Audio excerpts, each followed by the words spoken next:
దైవజనమా ఈరోజు చూడండి, సేవకులంటే సెలబ్రిటీస్. అట్టహాసంగా ఉండేవాడు, ఒక రేంజ్లో కనపడేవాడు.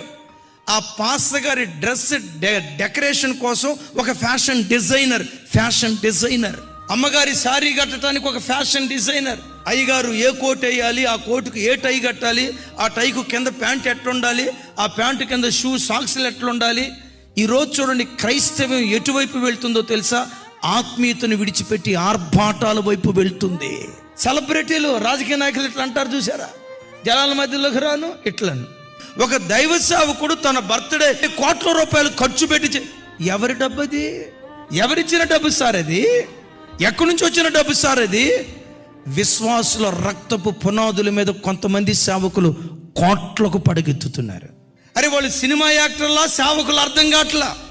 పాస్టమ్ గారా, హీరోయిన్ అర్థం కావట్లా.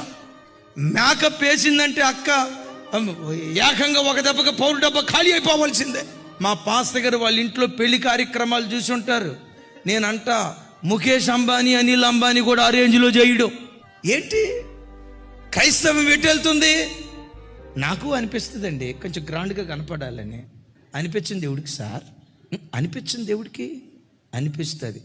ఉత్సవ బలి పశువులాగా వాక్యం చేత కత్తిరించబడాలి, చంపుకుంటూ రావాలి.